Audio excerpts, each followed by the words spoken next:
Hello दोस्तों, आज सुनाने वाले हैं कहानी बेटे का जन्मदिन और माँ का दुख। रात के 2 बज रहे थे। फोन की घंटी बजती है। 26 साल का बेटा आनंद नींद से जागा। बड़ा खुश होकर फोन को रिसीव करता हुआ। खुश इसलिए होता क्योंकि उनकी नई नई गर्लफ्रेंड बिना टाइम देखे कभी भी उसको फोन कर देती थी। फोन की दूसरी तरफ से आवाज आती है, जन्मदिन मुबारक हो बेटा, आज मेरा बेटा पूरे 26 साल का हो गया। मैं बहुत खुश हूँ। माँ की आवाज सुनते ही आनंद के चेहरे के एक्सप्रेशन बदल जाते हैं। वो गुस्से में बोलता है, माँ तुझे समझ नहीं आता क्या? इतनी सी बात के लिए मेरी नींद खराब करती। यह बात बोली तो मुझे सुबह भी बोल सकती थी ना। इतना कहकर वह फोन काट देता है। थोड़ी देर बाद फिर से फोन की घंटी बजती है। आनंद फिर से फोन उठाता है और इस बार फोन था पापा का। आनंद इस बार आराम से बात करता है। थैंक यू पापा, आपने मुझे बर्थडे विश करने के लिए फोन किया, वो भी इतनी रात को। पापा कहते हैं, नहीं बेटा, मैंने तुम्हें मुबारकबाद देने के लिए नहीं बल्कि ये बताने के लिए फोन किया है कि तुम्हारी माँ बिल्कुल पागल है। वो इतनी पागल है कि पिछले 1 महीने से मुझे हर दिन तेरा बर्थडे याद दिलाती आती है।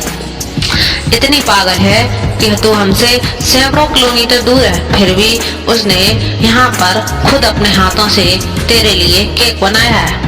ऊपर से ये जिद करके बैठी है, जब तक तू मुझे विश नहीं कर देती तब तक ना खुद खाना खाएगी और ना मुझे खाने देगी। आनंद सब ध्यान से सुन रहा था। उसे ये महसूस भी हो रहा था कि उसने अपनी माँ को फॉर ग्रांटेड ले लिया था। वो बोला, नहीं पापा, माँ बिल्कुल पागल नहीं है। पापा कहते हैं, नहीं बेटा, तू अपनी माँ के पागलपन को सही नहीं जानता है, मैं जानता हूँ।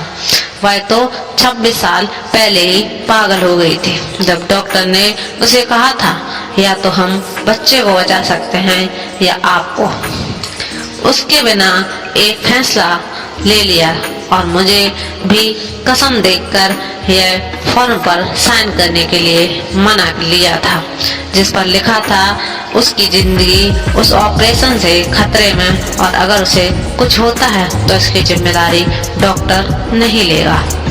अब तू ही बता, बिना तुझे देखे जो औरत के लिए मरने को तैयार हो जाए उसे पागल नहीं कहते तो क्या कहेंगे? इतना कहकर पापा ने फोन रख दिया। आनंद ने भी अब यह महसूस किया कि वह जो कर रहा था वो भूल नहीं, गुनाह था। हाँ, एक बार किसी इंसान को दुख तो कोई बात नहीं, लेकिन भगवान को दुख देना गुनाह होता है। और माँ भगवान से कम नहीं। पश्चाताप से आंसू उनकी आंखों में बह निकले। सवेरा होता ही आनंद अपने घर की ओर रवाना हो गया, अपने माँ बाप से माफी मांगने के लिए। घर पहुंचते ही उसने पहले माँ से माफी मांगी, जिसने उसे गले लगा लिया। फिर वह अपने पापा से माफी मांगने लगी। पापा ने कहा, कोई बात नहीं बेटा, जा तू वापस चला जा। तेरी माँ हमेशा कहती है कि तू उसे बुढ़ापे में संभालेगा, लेकिन मैं उसे समझा दूंगा। जैसे आज तक मैं उसे संभालता आया हूँ, वैसे ही आगे भी मैं उसका ख्याल रखूंगा।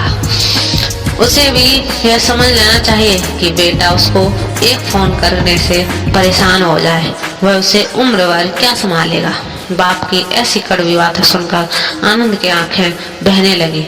वो सर झुकाए अपने बाप के सामने चुपचाप खड़ा रहा। अपने बेटे को परेशान देख माँ आगे जाती है और पापा को कहती है, जाने दीजिए, माफ कर दीजिए, हमारा ही बेटा है। माँ की ममता का मोल ना कोई लगा पाया है और ना ही कोई लगा पाएगा। 9 महीने प्रसव की पीड़ा सहने कर हम नई जिंदगी नई दुनिया में लाने वाली माँ की हमेशा हर गलती माँ कर देती है।